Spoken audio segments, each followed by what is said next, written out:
पाकिस्तान की कितनी जोर की फटी है उसका अंदाजा आप इसी बात से लगाओ कि वो लोग अपनी फौज का जनरल हेडक्वार्टर रावलपिंडी से उठाकर इस्लामाबाद ले जा रहे हैं। मतलब सनी देओल पाजी ने तो सिर्फ एक हैंडपंप उखाड़ा था, हमारी फोर्सेस ने उनका पूरा का पूरा आर्मी हेडक्वार्टर ही उखाड़ डाला। आपने सबसे पहले घबराना नहीं है। भारत के रक्षा मंत्री ने आज ये क्लियरली बोल दिया दोस्तों कि ऑपरेशन सिंदूर जारी है। अब तक जो हमने देखा वो सिर्फ ट्रेलर था, सही टाइम पर पूरी पिक्चर दिखाई जाएगी। पर दोस्तों पाकिस्तान के कॉन्फ्लिक्ट से जुड़ी खबरें अब धीरे धीरे क्लियर हो रही हैं। वेस्टर्न मीडिया भी पाकिस्तान की नापाक हरकत की पोल पट्टी लगातार खोल रहा है। मतलब भारत से दुनिया भर की मार खाने के बाद कोई और मुल्क होता तो मुंह बंद किए हुए चुपचाप बैठा रहता, लेकिन इन बेगैरतों ने यानी पाकिस्तानियों ने इसे अपनी विक्ट्री बता दी है। और अब इस विक्ट्री की पोल दुनिया भर में खुल रही है। वो अखबार भी इनकी पोल खोल रहे हैं जो कभी इनके साइड का प्रोपेगेंडा फैलाया करते थे। न्यूयॉर्क टाइम्स की बात कर रहा हूं मैं। उनकी एक रिपोर्ट कहती है कि इस पूरे युद्ध में भारत का पाकिस्तान पर एक क्लियर एज है। उसने ये बताया कि इंडिया और पाकिस्तान ने पिछले 50 साल की सबसे महंगी लड़ाई लड़ी है। हालांकि ये रिपोर्ट ये भी बताती है कि पाकिस्तान को उतना नुकसान नहीं हुआ जितना इंडिया क्लेम कर रहा है। वेल, हमने कितना डैमेज किया है, कहां किया है, ये पाकिस्तानियों को भी अच्छे से पता है और इन लोगों को भी। हमारे पास उसकी सैटेलाइट तस्वीरें हैं, वीडियोस हैं। यही वजह है कि वो हमसे एक बार फिर से यानी पाकिस्तानी एक बार फिर से भारत से बातचीत की गुहार लगा रहे हैं, ऐसी खबर आ रही है। वॉशिंगटन पोस्ट की बात करें तो उनका भी यही कहना है कि भारत ने कम से कम पाकिस्तान के 6 एयरबेसेस तबाह तो किए। इसने पाकिस्तान के एयरफोर्स के इंपॉर्टेंट इंफ्रास्ट्रक्चर को भी डैमेज किया है। फॉर्मर पेंटागन ऑफिशियल और अमेरिकन एंटरप्राइज इंस्टीट्यूट के सीनियर माइकल रूबिन ने यह कंफर्म किया है कि पाकिस्तान भारत की तरफ शांति के लिए भागा था। उन्होंने ये बोला कि Pakistan went running to try to achieve a ceasefire like a scared dog with its tail between its legs. Pakistan went running to try to achieve a ceasefire like a scared dog with its tail between its legs.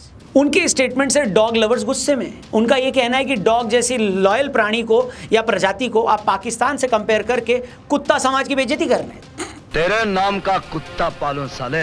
लेकिन इतने सबके बाद भी पाकिस्तानी मानेंगे थोड़ी ना। वैसे हमारे यहाँ भी कुछ लोग ये बात अब जाकर मान रहे हैं, क्योंकि हमारे यहाँ कुछ लोगों की पुरानी आदत है कि जब तक कोई गोरा किसी इवेंट को कंफर्म न कर दे, हमें ही अपनी सेना और सरकार पर भरोसा नहीं रहता। अब इतनी कंफर्मेशन जैसे काफी नहीं थी कि पाकिस्तान ने यह क्लेम कर दिया कि उसने एक रफाल मार गिराया है। आज खबर आई कि एक फ्रेंच एक्सपर्ट ने इस बात की पुष्टि की है कि एक भी रफाल को नुकसान नहीं पहुंचा है। पाकिस्तान ने तो यह क्लेम कर दिया था कि उसने 5 फाइटर जेट्स गिराए हैं भारत के, जिसमें 3 रफाल और 2 मिग हैं। Can you show us evidence and do you have details on the attack? I can't hear you properly. Could you increase the volume, please? Yes, of course. Just let me know if you can hear me now, Minister. A bit louder, a bit louder. I'm sorry, a bit louder.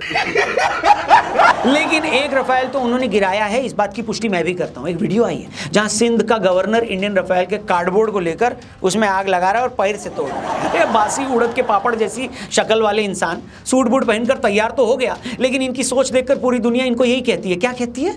ये तो टट्टी है।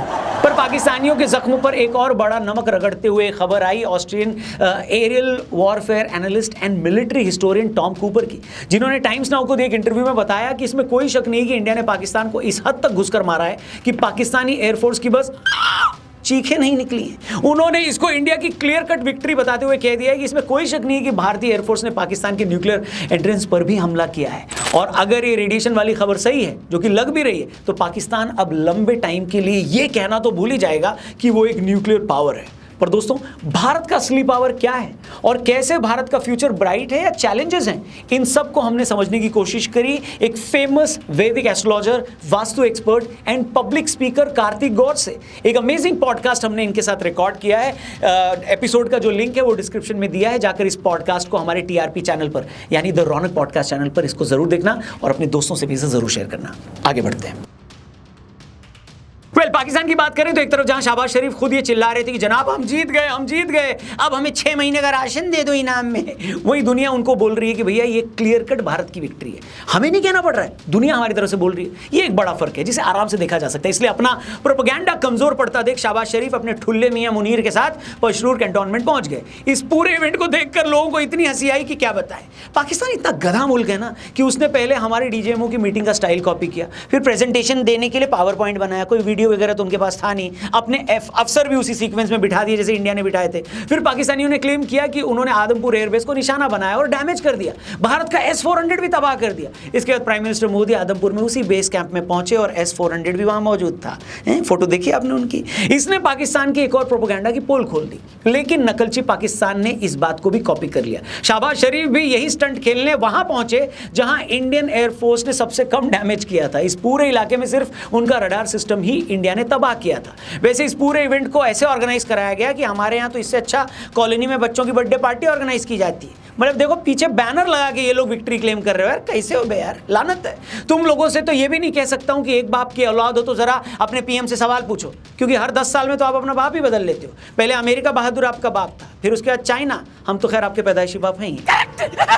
खैर इतनी मार खाने के बाद अब पाकिस्तानियों का सारा गुस्सा अपने ही लोगों पर उतरना शुरू हो चुका है। ऐसी खबर है कि गाजी अमानुल्लाह जो पश्तून तहफूज मूवमेंट को चला रहे मंजूर पश्तीन के छोटे भाई हैं, उनको पाकिस्तान की आर्मी ने इस्लामाबाद में कैप्चर कर लिया है। उनको बुरी तरह टॉर्चर किया जा रहा है। एक हारे हुए मुल्क की एक सबसे बड़ी निशानी यही है दोस्तों कि वो अपने यहाँ उठने वाली आवाज को दबाने में पूरी ताकत लगा देता है। बलूचिस्तान के अंदर उठ रही आवाजें हो या खैबर पख्तूनख्वा में उठ रही आवाजें, इस देश के टुकड़े होने पक्के हैं। देखना यह है कि इसके आगे पाकिस्तान कहां तक जाता है। इस पे अलग अलग टाइम पर हमने वीडियोस बनाकर अपने चैनल पर डाली है, जाकर हमारी पुरानी वीडियो जरूर देखना, आपको और क्लैरिटी मिलेगी कि वहां चल क्या रहा है बलूचिस्तान में। बाकी पाकिस्तान बलूचिस्तान में BLA के बागियों को भी निशाना बना रहा है। इंडिया पाकिस्तान की झड़प के बीच वो पूरा इलाका पाकिस्तानी सेना से खाली था।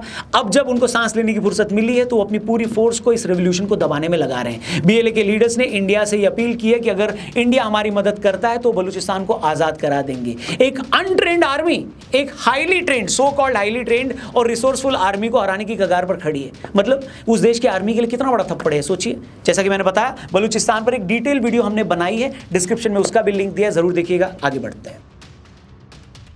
बाकी बात करें ट्रंप की तो एक मिनट, ट्रंप का पूरा नाम क्या है यार मोदी जी, क्या नाम है ट्रंप का पूरा? Donald Trump. जी हाँ, डोनाल्ड ट्रंप की अगर बात करें तो भैया इनने इंडिया पाकिस्तान के सीज फायर का जो क्रेडिट था वो वापस ले लिया है, पलटू राम बन गए। अब बोल रहे हैं मैंने हेल्प करी है, करवाया नहीं है, बस हेल्प करी है। इसके बाद अमेरिका ने टर्की के साथ एक बड़ा रक्षा सौदा भी कर लिया है, जबकि भारत में बॉयकॉट टर्की चल रहा है। इसके अलावा ट्रंप ने टिम कुक को भी ये बोला है कि वो एप्पल इंडिया जाने की बजाय अमेरिका ले आएं, चाइना की मैन्युफैक्चरिंग यूनिट भी इंडिया की जगह अमेरिका ले आएं। अभी एप्पल के लिए कितना कॉस्टली होगा ये तो वही जाने, लेकिन ट्रंप के इस बावले रवैये की वजह से इंडिया अमेरिका के बीच के रिश्ते अब उतने क्लियर नहीं रह गए हैं। साथ ही ट्रंप का यह भी कहना है कि उसने ट्रेड की बात की और दोनों मुल्क मान गए। तो ओवरऑल भारत पाकिस्तान तनाव के चलते अमेरिका को यह समझ में आ गया है कि भारत अब जो भी करेगा भारत अपने टर्म्स पे करेगा। आतंकियों को ठोकेगा तो अपने टर्म्स पे ठोकेगा, जिहादी फौज के एयरबेस को और रडार सिस्टम को उड़ाएगा तो अपनी मर्जी से उड़ाएगा, अपने टाइम पे और अपनी प्लानिंग से उड़ाएगा। न भारत उसमें अमेरिका से पूछेगा, न हेल्प लेगा और न जवाब देगा।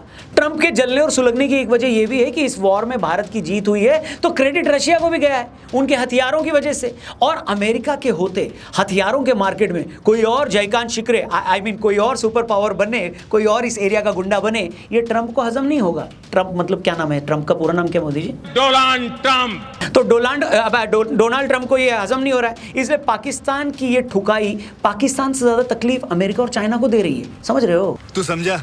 हाँ नहीं तू समझा नहीं। इसलिए दुनिया ये मान चुकी है कि भारत जीता है और भारत भी मान चुका है कि इस जीत से ज्यादा हमें अपने देश के भविष्य के बारे में सोचना है, लगातार उसमें काम करना है। और इस पूरे तनाव ने यह बता दिया है कि सब कॉन्टिनेंट में भारत से अच्छा वर्तमान और भविष्य और किसी का नहीं है। इसलिए ट्रंप हो या 11 जिनपिंग, इनको हम कोई बड़ा ज्ञान नहीं देंगे। उनके लिए बस एक ही मैसेज है जो हमारे यहाँ के ऑटो के पीछे लिखा होता है कि जल मत, बराबरी कर। बाकी भारत का फ्यूचर क्या है और कैसे हमारा देश सुपर पावर बन सकता है, एक मस्त पॉडकास्ट में हमने इन सब के बारे में बात करी है कार्तिक गौर के साथ। लिंक डिस्क्रिप्शन में दिया है, बहुत कुछ सीखने को मिलेगा इस पॉडकास्ट में, जाकर जरूर देखना, दोस्तों से भी इसे शेयर करना और इस चैनल को भी सब्सक्राइब करके जाना। जल्दी मिलते हैं। जय हिंद, वंदे मातरम।